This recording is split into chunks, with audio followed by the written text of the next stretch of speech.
Good morning, folks, and welcome to the Gallant Views Morning News for Monday, the 22nd of July, 2024.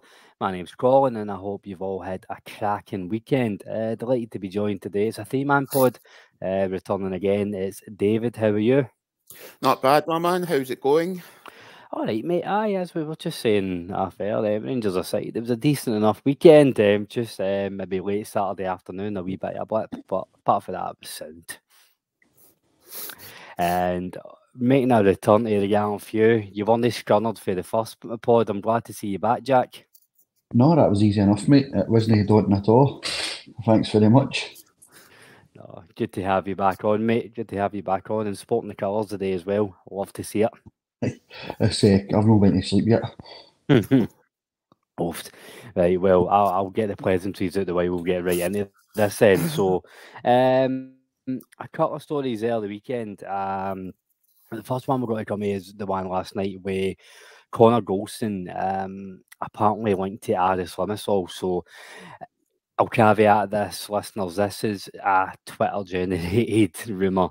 The only reason I'm kind of talking about it and giving it merit is because it came from a separate Twitter account called This Is Mappa, and they were the first page online talking about the hefty transfer when all the rumours started back in December and January, and it really picked up into the mainstream media after that. So, Jack, apparently they think it's a goer. They can afford Golson's salary. They're in desperate need of a experienced centre half. Can you see Connor Goldson swapping Govan for sunny Cyprus? Well, when you put it like that, aye.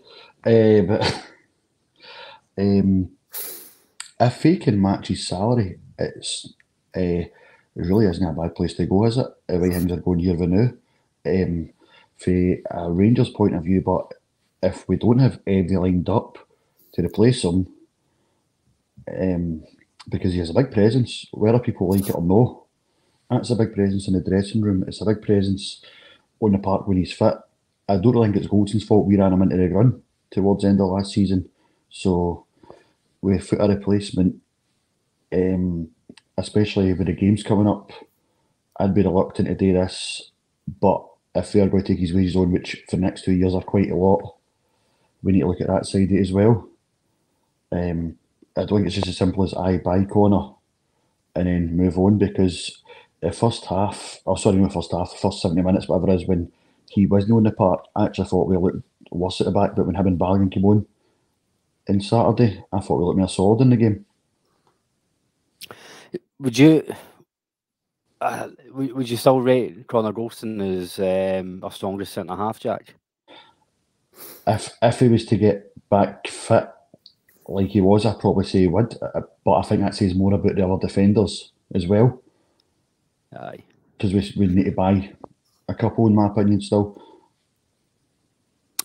David, I think Jack makes a good point there about running Connor Goldson into the ground. So I'll put my hand up. I've been one of the boys that, one of the Rangers fans that have definitely slated them over the last couple of months and wanting to see the back of him. But I suppose if you how many times have we said he needs rested, he needs that, he needs just a break away from him? We've not done it. We've run him in the ground. That might be part of the problem. I do still think it's time for him to move on, but I think there's merit in saying that we need to have a ready-made replacement coming in, because Connor Goldson aside, we touched on it yesterday, the centre half certainly quite the standard that we need right now. Any thoughts on it? Would you be happy to see him go, David?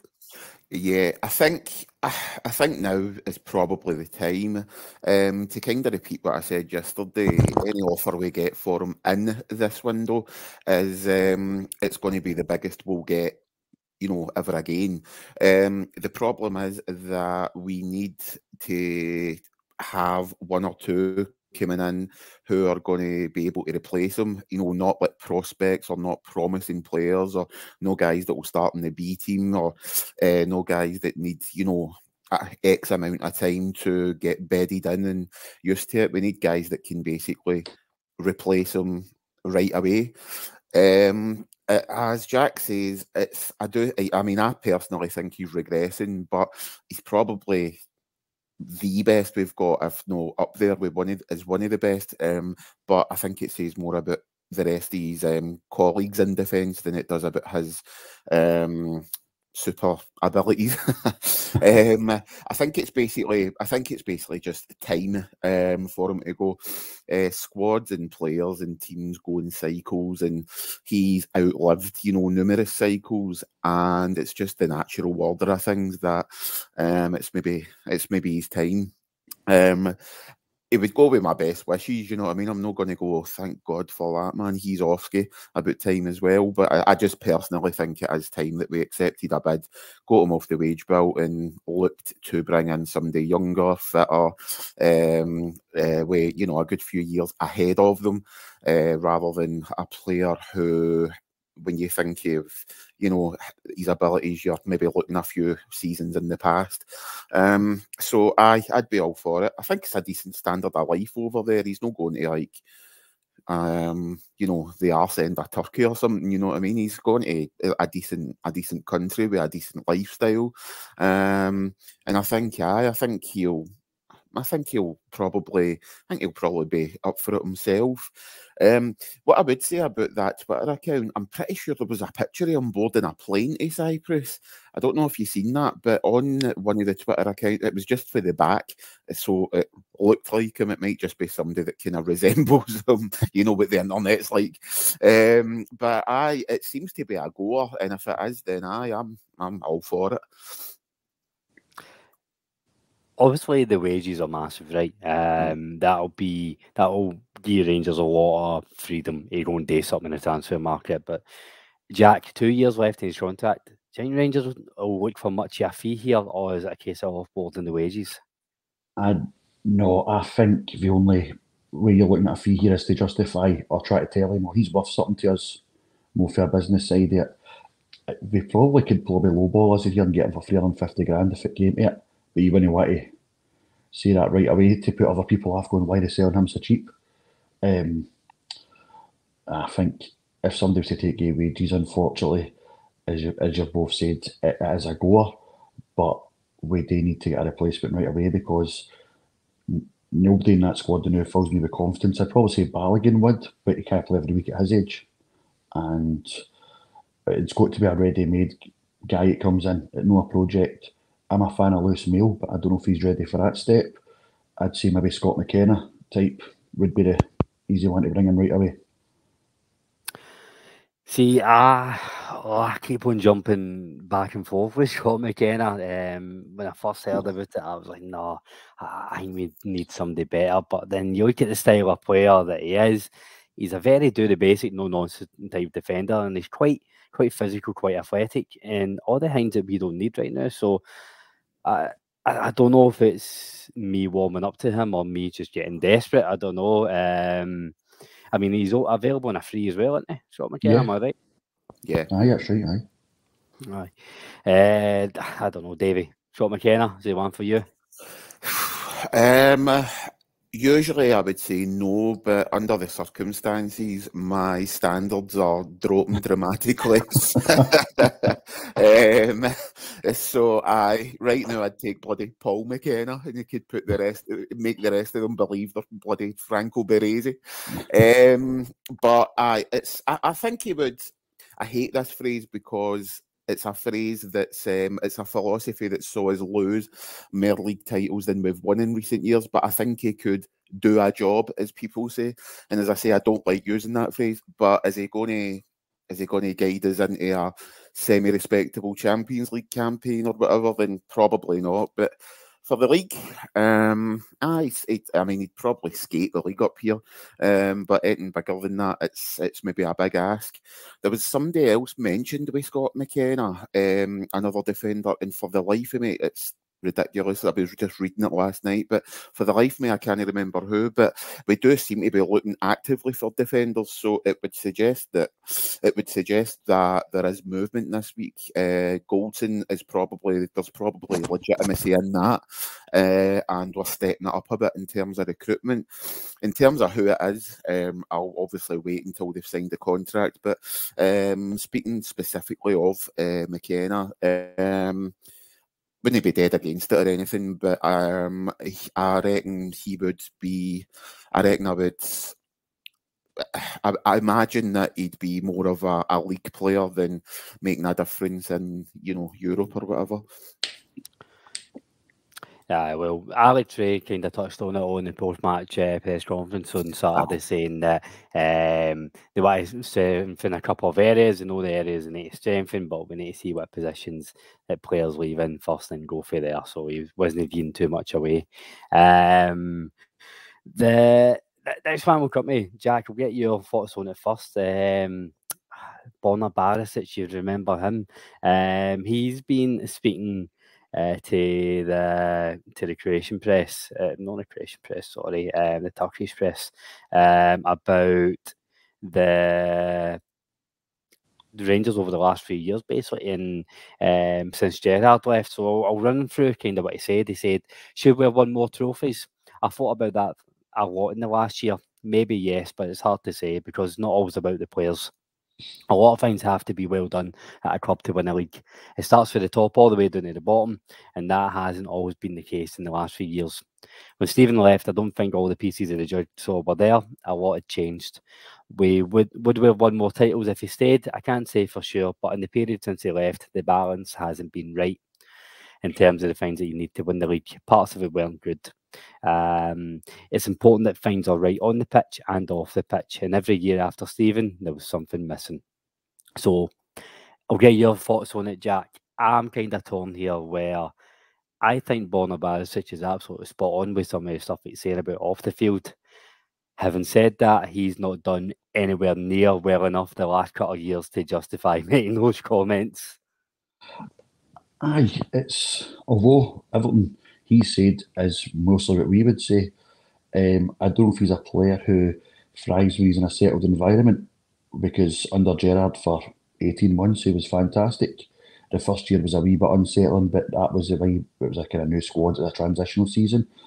But I'll be fair to Borna, since Gerrard's left, that's 3 different managers. That is a lot of unsettling, settling, different stuff, different methods, different ideas.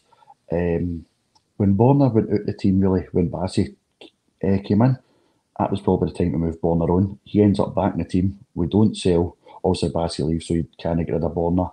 Redvan didn't settle right away. So I'd be fair to Borna the last couple of years, but he probably played more football than he should have. But that's just a Rangers thing. We've just spoke about Goldson anyway. But the standard side and all that, he's no lying. Now, we can all see it. Well, Borna might not be what he was 5 years ago, but maybe Borna Barisic couldn't listen to Michael Beale. Maybe he couldn't take him serious or something in that. I do think, and that's where I'm kind of torn with it. Like the sentiment and what he said is spot on. It's just I kind of get wound up when, I don't know, it's like people throwing stones in glass houses, isn't it? When you look at some of the performances Borna put in, you're kind of like, you know, I wouldn't want to be speaking about things not being right here the last few years after some of the performances he turned in. Aye. I think Borna struggled. See, when Glenn Kamara started struggling, so it'd been a couple of years ago, because the triangle was always Borna, Kent, and Kamara. And when Kamara started struggling the left-hand side of the midfield, when he came at the team, it'd be Lundstrom that would come in, and Lundstrom was a lot more central than Kamara. And then he lost his place to Bassi. I think people forget that happened. Then he ends up back in the team. By that point, he's a year older. Yilmaz came in, and Yilmaz didn't hit the ground running, so Borna played more football. See, as an overlapping left back and getting the ball in the box, he was good at that. Even when he wasn't having good games, he could always get a ball in the box and provide something. His weaknesses had to be covered with a left-sided midfielder, and when Kamara made the team, also that's a failing in us that we never replaced that. And I think that's what he's talking about, because you need to have contingency with stuff like that. You know what I mean? Aye, you're right, and I think David, I don't know how much you're looking into it, but I'm probably along the same side as Jack here, where I'm looking at Bonner's talk about the instability on the pitch, the lack of consistency with managers, and it goes.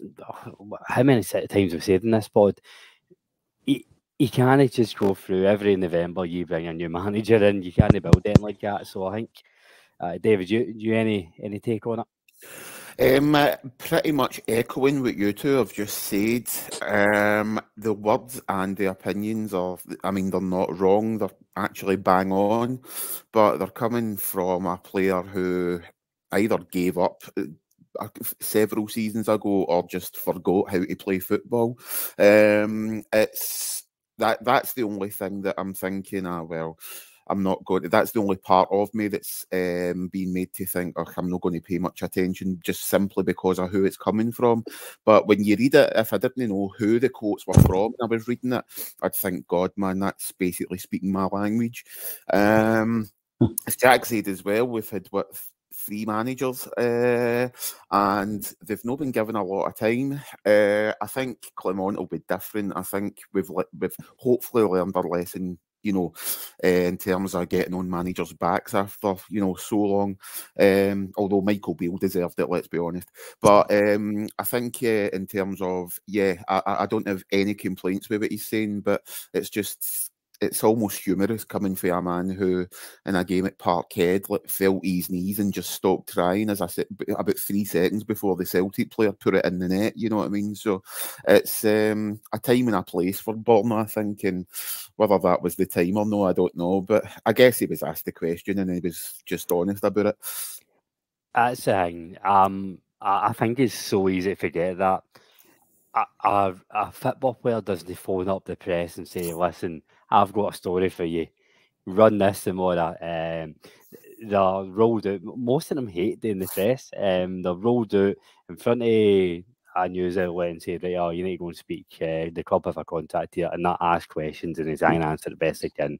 So he's not went out his way to say it, I suppose, which I think it's, I don't know, sometimes I forget that, but no, so I think we all agree. You're both are spot on, but maybe just focus on your new team going forward. Last bit of news for the day then. It's just a reminder to everybody that we are in the Champions League 3rd round draw at 11 o'clock today. So that takes place in Nyon in Switzerland. So we can be drawn against one of 6 sides. So USG or FC20 are already through. They can be drawn against us. Or we could be drawn against the winner of Lugano or Fenerbahce, or the winner of Dynamo Kiev or Partizan Belgrade. Jack, I'll ask you first. Who are you hoping to get in the draw this morning? 20 right now. 20. I've lost that confidence in the last few years within Europe, where I'd probably been happy with any of them. I think we are the team that all the unseeded teams want at this moment, because is it Salzburg and Lille? They'd be in a better position than us at the moment. Mm-hmm. And I think if you're one of the unseeded teams and you draw Rangers at the moment, where you try to throw everybody out the door, you'd be looking at, this is weird, but see from a European team's point of view, you go, HS Nat Tavernier, that's the guy that's done all the damage in Europe. You know? So Aye. It's how it would look to these other teams. They would want us. 20 is the only one I'd see, is because we've got a good record against that level of Dutch team. USG, we're close to putting us out, and we don't have Tillman or Cholak anymore. Probably not going to have Tavernier by that time. The guy's done the damage 2 years ago. I'm not really looking forward to that at all with the current team. Sorry if it's a negative, because I'm not normally negative, but I'm being brutally honest with that.